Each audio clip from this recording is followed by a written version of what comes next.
11 tahun yang lalu, dokter mendiagnosa saya dengan penyakit SLE, penyakit autoimun yang lebih dikenal dengan nama lupus di usia saya yang masih muda. Kenapa harus saya? Satu pertanyaan yang terus muncul di kepala saya saat itu. Dokter menyatakan bahwa penyakit ini mengharuskan saya untuk bergantung pada obat seumur hidup dan akan sulit bagi saya untuk memiliki keturunan. Setiap statement yang dokter berikan semakin membuat saya patah semangat. Harapan, sebuah kata yang seharusnya menguatkan, namun saya kehilangan itu.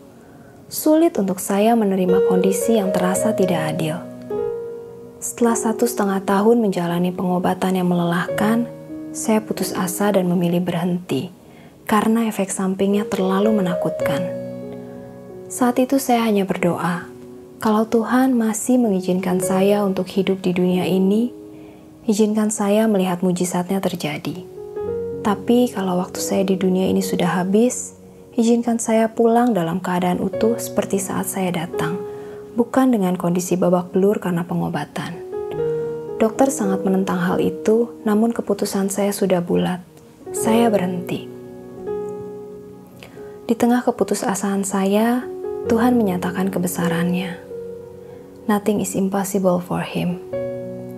Tanpa semua pengobatan itu, kondisi saya malah berangsur membaik, bahkan menunjukkan progres yang luar biasa. Perlahan saya mulai memiliki harapan lagi dan iman saya menjadi kuat. Saya bisa melihat janji Tuhan dalam hidup saya. Tahun-tahun berlalu dan saya menjalani kehidupan dengan normal. Bahkan saya bisa menikah dan Tuhan karuniakan kami seorang anak yang sehat. Saya semakin yakin bahwa janji Tuhan ya dan amin. Namun sebulan setelah melahirkan, kondisi tubuh saya tiba-tiba drop. Jujur, saya sempat dipenuhi ketakutan karena semua seperti kembali ke titik awal. Tapi Tuhan ingatkan, Dia tidak pernah meninggalkan saya seorang diri. Aku sekali-kali tidak akan membiarkan engkau, dan aku sekali-kali tidak akan meninggalkan engkau. Tuhan ingatkan betapa penyertaannya sempurna dalam hidup saya, dan seketika semua keraguan saya hilang. Apapun yang menanti di depan, kalau selama ini saya bisa melalui semua bersama Tuhan, maka Tuhan yang sama yang akan menyertai hidup saya selanjutnya. Dia yang akan terus memberi saya kekuatan. Ada pengharapan yang nyata dalam tinggal diam bersama Dia. Saya menjalani tes ulang dengan berserah sepenuhnya pada Tuhan. Apapun hasilnya, saya terima. Tapi Tuhan sungguh luar biasa. Hasil yang keluar menyatakan saya negatif dari penyakit SLE. Tuhan memberikan janjinya yang bahkan melebihi akal pikiran saya.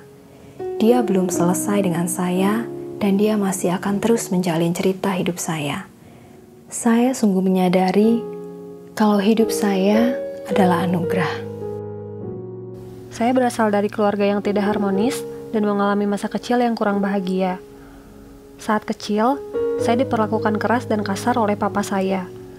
Hal tersebut dipengaruhi oleh latar belakang papa yang tumbuh tanpa figur seorang ayah dan harus hidup keras di jalanan untuk membantu membiayai keluarganya. Juga faktor pernikahan muda dengan mama tanpa kedewasaan emosional dan psikologis. Puncaknya saat masalah finansial datang, sikap papa jadi lebih keras dan sangat kasar. Sikap tersebut membuat saya tidak merasa dikasihi, sehingga saya menjadi pribadi yang pendiam dan pemendam perasaan. Dan situasi juga diperburuk oleh sepupu-sepupu dan teman-teman sekolah yang membuli kependiaman saya. Satu hal yang saya ingat saat saya kecil yaitu mata ganti mata. Kalau disakiti dan gak suka, ya lawan. Harus berani dan harus bisa. Tapi pada saat itu, saya memilih untuk melatih diri saya untuk menganggap orang-orang yang menyakiti saya itu tidak ada, tanpa benar-benar memaafkannya. Sebagai jalan keluar dari setiap kekecewaan yang terjadi di rumah ataupun di sekolah.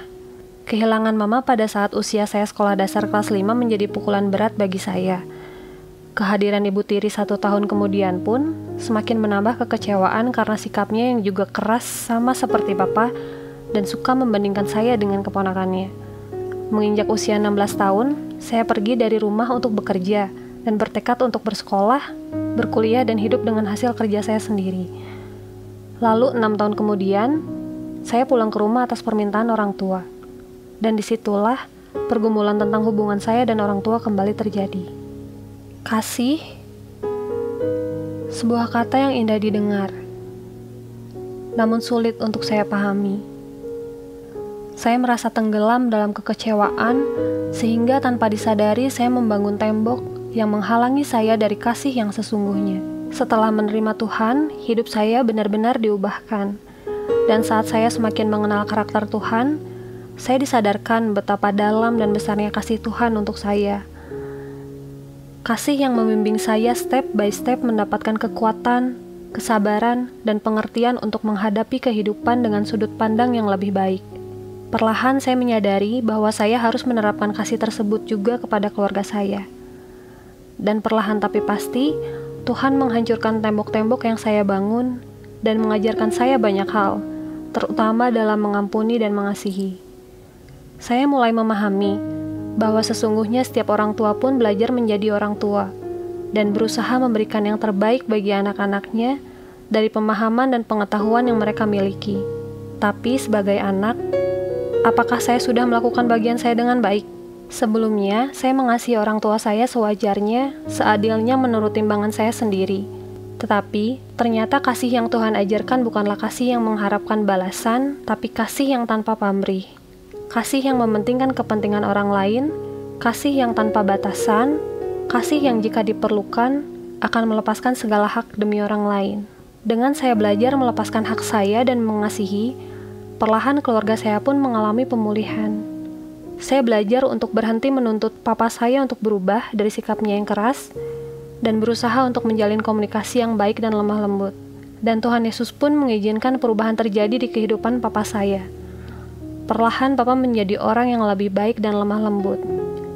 Dan sekarang, kami memiliki kualitas hubungan yang baik di rumah. Abba, you are love. Abba, you are Lord of all.